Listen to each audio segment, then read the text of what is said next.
dagiti flaglets, nabara ken naragsak asinarabo, dagiti learners ken manursuro iti Peñarubia Integrated School ni Congresswoman Ching Bernos.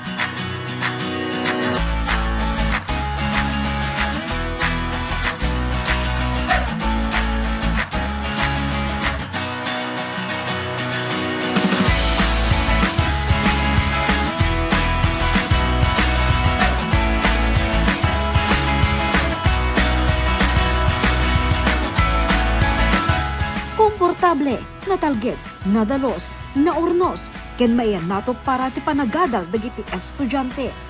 Dagitoy ti mangiladawan kadagiti classrooms iti duwa nga school building ana i-turn over itanga daw iti Peñarubia Integrated School nga indaulwan ni Congresswoman Menchi Bernos, DPWH ken DepEd Abra. Agpada dagiti duwa nga school building at 2-story ken nadaan sag upat a classroom ken okuparan ti grade 8, 9 ken 10 ken maysa tigserbi a faculty room.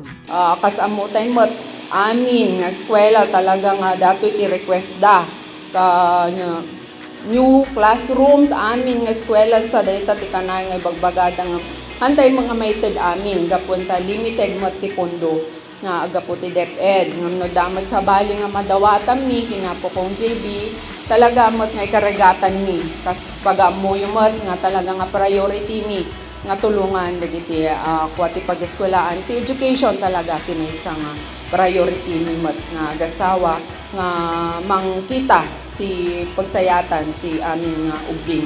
No subyan ti kapadasan dagiti learners ken manursuro ti grade 9 agpapada iti arong nga inda nakipot overcrowded ken napudot manipod ngamin iti Peñarubia Central School nagbalin ti pagadalan nga Peñarubia Integrated School tawen 2015.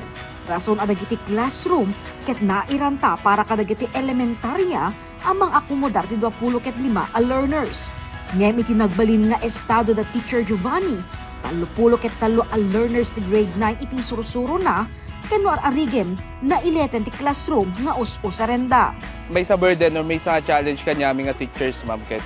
No kasano kami nga makapagisuro nga dapat spacious dapat di kwa nga makapag interact dagiti ubing kahanda makapag-interact and makapag-engage unay ma'am kasi something like very populated yung unig handa makapaggaraw nga na siya at kasgay then aglalo no nangato ti temperature tayo ma'am napudot unay han nga sapat ti duwa talupat nga electric fan para tubing handa makaadal nga nasaya Pakabuklan nga 842 ti learners ti pagadalan, manipod kindergarten aging nga senior high. Pwede, Jay, ayan ti talagang merging ti classrooms kat handa nga makaadal nga nasayaan.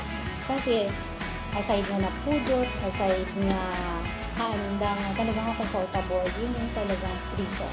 Handa pa yung maipakita, di gusto nga laing dagapunta, handa mo nga handa komportable.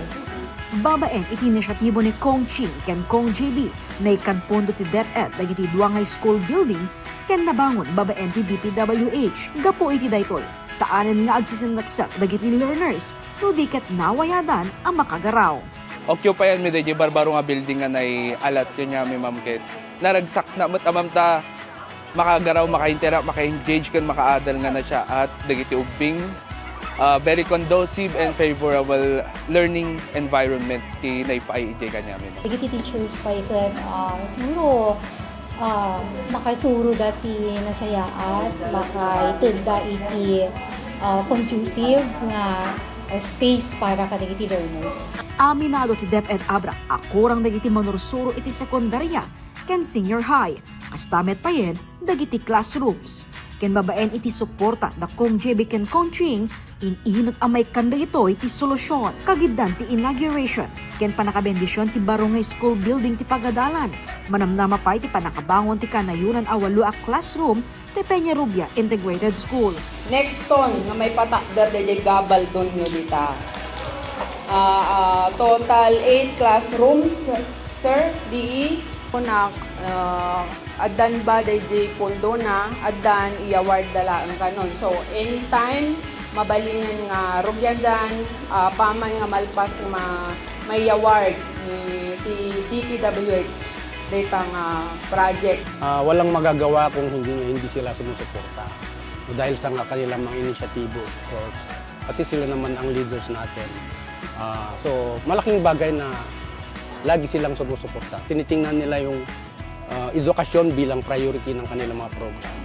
Kidaw ti kongresista ti panangsalwad ti pasilidad para ti sumarsarno nga henerasyon. Aywanan nyo dati nga classroom, ma'am. Nagitubing, no mausar, itinabayag. Nya, kadagiti sumarsaron nito nga generation, mausar to lang ta datoy nga classroom para kanyada. So, Ti panakay paima ti symbolic kit ti pagadalam. Ket marka ti baro apaset, ken simbolo ti kinasagana amang ti adaan kay papanan, ken de kalidad nga edukasyon. Jessica